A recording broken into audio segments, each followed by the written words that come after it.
माँ अपनी बेटी की अस्थियां लेकर जो है गेट के बाहर बैठी है। प्रशासन मिला हुआ है, कोई भी कार्रवाई नहीं हो रही। आईएएस बनने का सपना खत्म कर दिया मेरी छोरी का। मुख्यमंत्री नहीं है, जिसका इलाका है, जिसके इलाके में वारदात हुई है, कहाँ बैठा है मुख्यमंत्री? वहाँ पे कार्रवाई न होकर के पीड़ित अभिभावकों के ऊपर कार्रवाई हो रही है। आईपीएस कॉलोनी में हुआ है, आईपीएस से बच्चे शामिल है इसमें, जब ये मामला दबाया जा रहा है। तो ये सारी चीजें अपने आप में शक पैदा करती है कि कहीं ना कहीं इसमें पॉलिटिकल इन्वॉल्वमेंट है, इसी वजह से मामले को दबाया जा रहा है, पीड़ित अभिभावकों को न्याय नहीं दिलवाया जा रहा है। नमस्कार, मैं हूं विनय चौहान और आप देख रहे हैं अपडेट इंडिया। आज मैं पहुंचा हूं जयपुर भाजपा कार्यालय के बाहर, जहां मां अपनी बेटी की अस्थियां लेकर जो है गेट के बाहर बैठी है। पूरा क्या मामला है उनसे जानेंगे। ये आज आप आपकी बेटी की अस्थियां लेके यहाँ बैठे हो, क्या पूरी दिक्कत है, क्या मामला है? मैं अपनी बेटी की अस्थियां इसलिए लेके बैठी हूँ क्योंकि मेरी बेटी को अभी तक न्याय नहीं मिला। ना इसमें कोई पुलिस प्रशासन साथ दे रहा, ना गवर्नमेंट साथ दे रही, बल्कि कातिलों को ही बचाया जा रहा है और हमारे ऊपर ही कार्रवाई हो रही है। अब ये कहते और आप इस फोटो को देखो, ये सुसाइड है या मर्डर है? ये मीडिया देख रही है इस फोटो को, और ये फोटो हर चैनल पे आनी चाहिए। तो आपने और किससे बात करने की कोशिश की, और किसी से पुलिस प्रशासन से बात करने की कोशिश की आप लोग? पुलिस प्रशासन हमें ही दबा रहा है। पुलिस प्रशासन ये कह रहा है तुम्हारे ऊपर कार्रवाई हो जाएगी, हमारे ऊपर कार्रवाई होगी। पुलिस प्रशासन ये धमकी दे रहा है हमें। अब बताओ हम भिक्षा मांगेंगे, किसके पास जाएंगे, किसका दरवाजा खटखटाएंगे? या वो दरवाजा बता दो, हमें उस दरवाजे पे चल जाएंगे। मुख्यमंत्री नहीं है, जिसका इलाका है, जिसके इलाके में वारदात हुई है, जब उनको कहीं जाना हो मीटिंग में, जब तो वीआईपी रोड बंद कर देते हैं, वीआईपी गाड़ियां निकलती है। जब तो इस कार्ड में क्यों नहीं निकल रही उनकी गाड़ियां?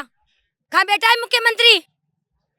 दिल्ली तक बात जाएगी। फिर सीबीआई जांच मांग रही हूँ, यहाँ नहीं होगा तो सीबीआई जांच चाहिए मुझे।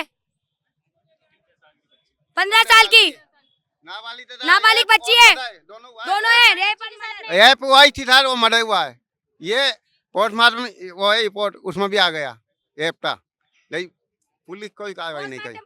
आईपीएस अधिकारी थे, बच्चे शामिल है इसमें। डॉक्टर कह रहे हैं हमें हाथ बंधे हुए हैं। अभी अंदर गए हुए हैं। पूरा मामला मतलब आप लोग अभी न्याय की मांग को लेकर यहाँ बैठे हो, क्या लगता है न्याय मिलेगा आप लोगों को? न्याय लेकर रहेंगे, चाहे तो उसमें हमारी जान ही क्यों ना चली जाए, हम न्याय लेकर रहेंगे।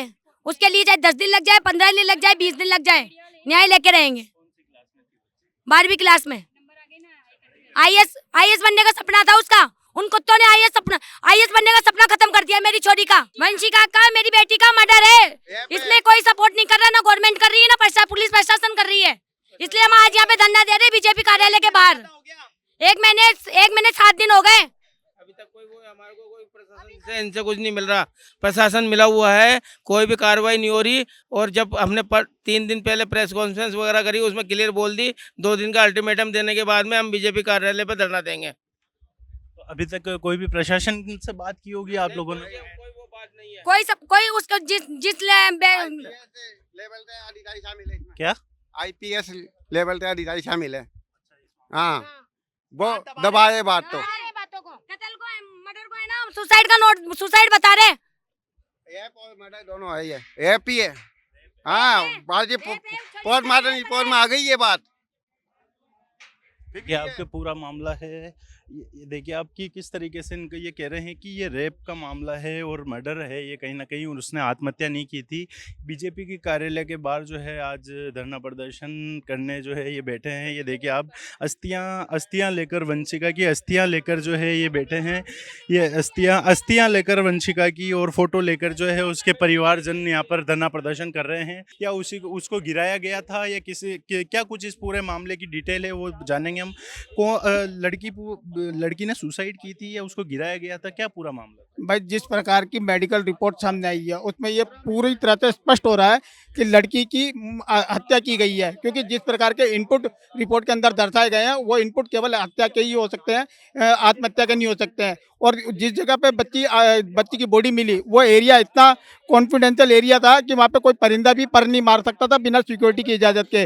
तो वो बच्ची बिना सिक्योरिटी की सूचना के उस बिल्डिंग के अंदर गई कैसे, सबसे बड़ा सवाल ये बनता है। जब सिक्योरिटी मतलब कहीं ना कहीं कोई ना कोई तो इन्वॉल्व था, तभी तो बच्ची बिना सूचना के अंदर चली गई और तभी 13वीं मंजिल पर जाके पहुंच गई। और बिना सूचना के अगर पहुंच जाती तो वो क्या सिक्योरिटी वाले रोकते नहीं उसको?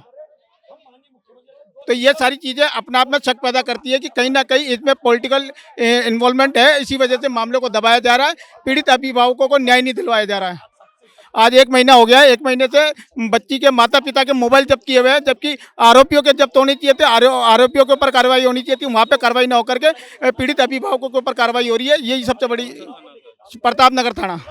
देखिए आपके प्रताप नगर थाने के अंदर ये पूरा मुकदमा दर्ज था और किस तरीके से एक 13 साल की बच्ची जो है IAS रेसिडेंट के अंदर घुस जाती है, पूरे अपार्टमेंट के अंदर घुस के वो 13वीं मंजिल से जो है गिर जाती है, जिसका कोई भी पता नहीं चलता है कि उसको धक्का दिया गया था या वो जो है खुद ने उसने सुसाइड की थी। उसके माता पिता जो है अभी कहीं ना कहीं BJP कार्यालय के बाहर आकर जो है धरना प्रदर्शन कर रहे हैं, धरना प्रदर्शन दे रहे हैं।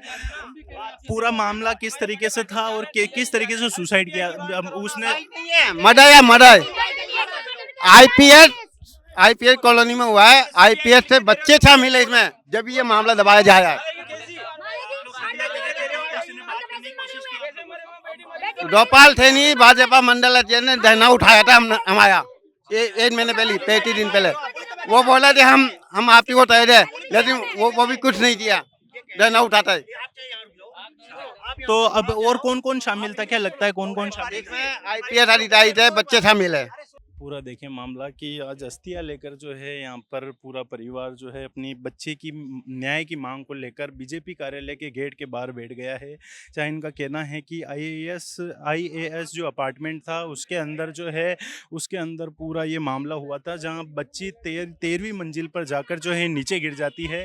उसका अभी तक जांच में ये पता नहीं लग पाया है कि ये किसी ने गिराया है या वो खुद जो है वहाँ जाकर ऊपर से नीचे कूदी है। पर सवाल ये है कि एक IAS जैसे बड़े बड़े रेसिडेंट के अंदर एक बच्ची चली जाती है और वो जो है वहाँ से 13वीं मंजिल पर जाकर और कूद जाती है।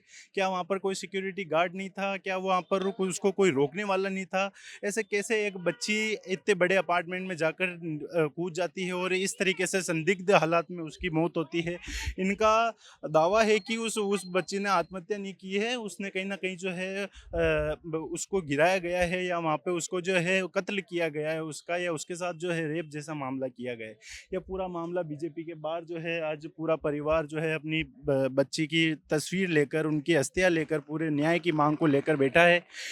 ऐसी ही जानकारी और खबरों के लिए देखते रहिए अपडेट इंडिया, और इसके आगे क्या मामला पहुंचता है, क्या कुछ पूरी बातचीत होती है, उसकी अपडेट के लिए देखते रहिए अपडेट इंडिया। मैं विनय चौहान, कैमरामैन जावेद के साथ, जयपुर।